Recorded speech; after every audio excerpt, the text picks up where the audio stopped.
అంటే ఒక టీఎంసీ కన్నా కూడా లోపలే మనం తీసుకుంటున్నాం వాటర్ని. ఇంకా సిగ్గుపడరా మీరు? దాదాపు 5 సంవత్సరాలు ముఖ్యమంత్రిగా మీ పార్టీ అధికారంలోకి వచ్చినా కూడా ఇంకా సిగ్గుపడరా? జన్మనిచ్చినటువంటి సీమకి ఏమీ చెయ్యలేదు అనేటటువంటి ఇంగితం ఉండదా? బాధ్యత ఉండదా? స్వార్థ రాజకీయం కోసం పిల్లనిచ్చినటువంటి మామకైనా జన్మనిచ్చినటువంటి సీమకైనా వెన్నుపోటు తప్పదు అనే విధంగా మీ స్వార్థ రాజకీయం కొనసాగుతుంది. దీన్ని ఖచ్చితంగా వైఎస్ఆర్సీపీ ఖండిస్తుంది, మీపై ఖచ్చితంగా పోరాడుతుంది. ఇవాళ మేము అడుగుతుంది ఏంది? రాయలసీమ ఎత్తిపోతల పథకం ద్వారా 800 అడుగులు ఉన్నప్పుడు శ్రీశైలం నుంచి 3 టీఎంసీలు ఎత్తిపోసుకోవడానికి మేము 990 కోట్లు ఖర్చు పెట్టాం. పక్క రాష్ట్రం అబ్జెక్షన్ చెప్పింది, నేషనల్ వాటర్ బోర్డు అబ్జెక్షన్ చెప్పింది, కానీ ఎక్కడ మేము పనులు ఆపలేదు, కొనసాగించాం. మరి మీకెందుకు లేదా బాధ్యత? ఇవాళ 1, 2 కాదు, ఏకంగా అనేక ప్రాజెక్టులకి మరణ శాసనం రాస్తున్నాడు. తెలుగు గంగ 40 సంవత్సరాల నుంచి ఎప్పుడన్నా తెలుగు గంగకి నిధులు కేటాయించి పనులు చేసినటువంటి సందర్భం ఉందండి? ఇవాళ 3 టీఎంసీలు వాటర్ తీసుకుంటే రాయలసీమతో పాటు నెల్లూరు కూడా సస్యశ్యామలం అవుతుంది. దాన్ని దగా చేస్తున్నారు, మోసం చేస్తున్నారు. రాయలసీమ నుంచి హంద్రీనివా కాల్వ, దాన్ని దగా చేశారు, మోసం చేశారు. మేము వచ్చాం, వైఎస్ఆర్ కాంగ్రెస్ పార్టీ అధికారంలోకి వచ్చిన తర్వాత 18 కిలోమీటర్లు 15,000 క్యూసెక్కుల సామర్థ్యాన్ని పెంచడానికి 500 కోట్లు ఖర్చు చేశాం మేము. రెండవది శ్రీశైలం కుడిగట్టు కాలువ ఎస్ఆర్బీసీ కింద 30,000 క్యూసెక్కులు పెంచుకోవడానికి పనుల్ని పెంచాం. తెలుగు గంగకి 500 కోట్లు ఖర్చు చేశాం.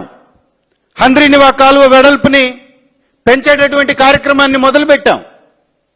నిప్పుల వాగు ద్వారా నెల్లూరుకి 30,000 క్యూసెక్కులు వెళ్లేలాగా పనులు ప్రారంభించారు జగన్మోహన్ రెడ్డి గారు. అలాగే హెచ్ఎన్ఎస్ఎస్ కాలువ సామర్థ్యాన్ని 2,000 క్యూసెక్కుల నుంచి 6,300 క్యూసెక్కులకు పెంచడానికి జగన్మోహన్ రెడ్డి గారు పనులు ప్రారంభించారు. త్వరితగతిన పూర్తి చేసేటటువంటి కార్యక్రమాన్ని చేపట్టారు. అదేవిధంగా అవుకు టన్నెల్ నుంచి అనేక సమస్యలు ఉండినాయి. అవుకు టన్నెల్కి సంబంధించి 2 టన్నెల్స్ ద్వారా దాదాపు 260 కోట్ల రూపాయలు ఖర్చు చేసి 20,000 క్యూసెక్కుల నీళ్లని పంపించగలిగాం. 3వ టన్నుల పనులు కూడా వైఎస్ఆర్ కాంగ్రెస్ పార్టీ శ్రీ జగన్మోహన్ రెడ్డి గారి ప్రభుత్వంలో, మా ప్రభుత్వంలో మొదలుపెట్టాం. ఇకపోతే గండికోట రిజర్వాయర్ దాదాపు 27 టీఎంసీల సామర్థ్యం ఉన్నటువంటి రిజర్వాయర్. అది 1000 కోట్లు బకాయి పెట్టి పారిపోయాడు R&R ప్యాకేజ్. ఇవాళ మాట్లాడతాడు వెలుగొండ ప్రాజెక్టుకు దగ్గరకు వచ్చేసి R&R ప్యాకేజ్ అక్కడ జాతికి అంకితం చేశారు జగన్మోహన్ రెడ్డి గారు R&R ప్యాకేజ్ ఇవ్వకుండా అని సిగ్గుపడ్డాడు కొంచెం కూడా. చెప్పేవన్నీ అబద్ధాలే. 1000 కోట్లు బకాయి పెట్టి గండికోట ప్రాజెక్టుకి తను దిగిపోతే 1000 కోట్లు చెల్లించి పూర్తి సామర్థ్యం 27 టీఎంసీల నీటిని నింపినటువంటి ఘనమైనటువంటి చరిత్ర వైఎస్ఆర్ కాంగ్రెస్ పార్టీది, శ్రీ జగన్మోహన్ రెడ్డి గారిది. అలాగే చిత్రావతి R&R ప్యాకేజ్ 280 కోట్లు ఇచ్చిన తర్వాత 10 టీఎంసీల నీటిని నింపగలిగాం. బ్రహ్మం సాగర్ లీకేజ్ పనులు పెండింగ్ ఉంటే 90 కోట్లు ఖర్చు చేసి 17 టీఎంసీల నీళ్లు నిలపగలిగాం. అదేవిధంగా వెలుగొండ ప్రాజెక్టుకి సంబంధించి కొంచెంసేపు తర్వాత మాట్లాడదాం. అసలు ఈ ప్రతిసారి వెలుగొండ ప్రాజెక్టు మాట్లాడినప్పుడల్లా జగన్మోహన్ రెడ్డి గారు జాతికి అంకితం ఇచ్చారు అంటారు. అసలు నువ్వు పోలవరాన్ని ఎన్నిసార్లు జాతికి అంకితం ఇచ్చావు? గుర్తుందా? మర్చిపోయావా? 7 సార్లు పోలవరాన్ని జాతికి అంకితం చేసినటువంటి ఘనమైన చరిత్ర మీ సొంతం. వెలుగొండను మేము అలా చేయలా. 2021 జనవరి 13వ తారీఖుకి ఒక టన్నల్ను పూర్తి చేశాం. 2024 ఫిబ్రవరి నాటికి రెండో టన్నల్ని పూర్తి చేశాం. కేవలం ఒక మిషన్ ఆగిపోయినటువంటి ఆ ప్రాంతాన్ని తప్ప.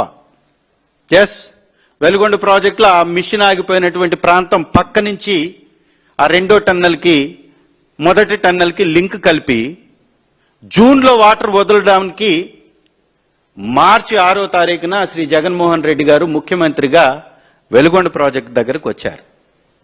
శ్రీశైలంలో ఈ వెలుగొండ ప్రాజెక్టుకి నీళ్లు రావాలంటే ఎంత హైట్ ఉండాలా?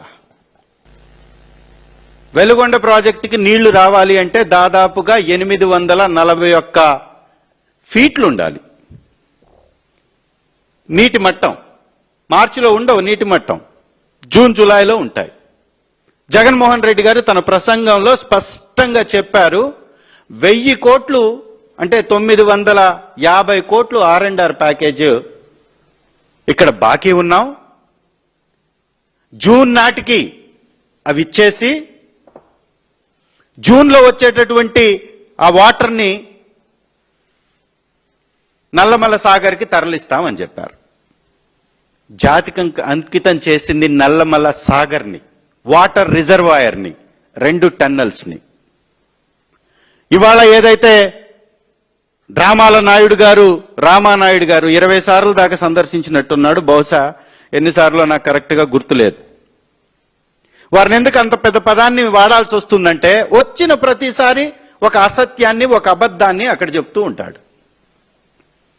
ఏం చెప్తుంటాడంటే ఆ వైఎస్ఆర్ కాంగ్రెస్ పార్టీ మొత్తం పనులన్నీ వదిలేసేసి జాతికి అంకితం చేశారు, మేము ఇప్పుడు పనులు చేయిస్తున్నాం అంటారు. సార్, చేయించింది 2 కిలోమీటర్లు లైనింగ్ వర్క్. ఇప్పటి వరకు చేసినటువంటి పని 2 కిలోమీటర్లు లైనింగ్ వర్క్. నేను అడుగుతున్నా, మీరే అసెంబ్లీలో 4000 కోట్లు పెట్టుబడి పెడితే తప్ప వెలుగొండ ప్రాజెక్ట్ కంప్లీట్ కాదు అన్నారు కదా, మరి రేపు జూన్లో నీళ్లు ఇస్తామంటున్నారు. ఆ రోజు జగన్మోహన్ రెడ్డి గారు జూన్ 2025 నీళ్లు ఇస్తానన్నారు, మీరు జూన్ 2026 నీళ్లు ఇస్తానంటున్నారు. దాని అర్థం ఏంటి? జూన్లో మాత్రమే వాటర్ ఉంటుంది కాబట్టి వెలుగొండ ప్రాజెక్టుకి నీరు రావాలి అంటే శ్రీశైలంలో 841 ఫీట్లు నీళ్లు ఉంటేనే వస్తాయి కాబట్టి, అది జూన్లో వస్తాయి కాబట్టి, మేము పూర్తి చేసాం టన్నల్స్ కాబట్టి, ఆ టన్నల్స్ ద్వారా మీరు నీళ్లు నింపవచ్చు కాబట్టి ఎప్పుడో 2021లోనే ఒక టన్నల్ కంప్లీట్ అయింది 30,000 క్యూసెక్కులతోటి, దాదాపుగా రోజుకి 3,000 క్యూసెక్కులు. మొదటి టన్నల్ 2021లోనే కంప్లీట్ అయింది. ఆ టన్నల్ ద్వారా వాటర్ని సాగర్లో నింపొచ్చు. అది ఆ రోజు మేము చేస్తానన్నాం, ఈ రోజు మీరు చేయడానికి ప్రయత్నం చేస్తున్నారు.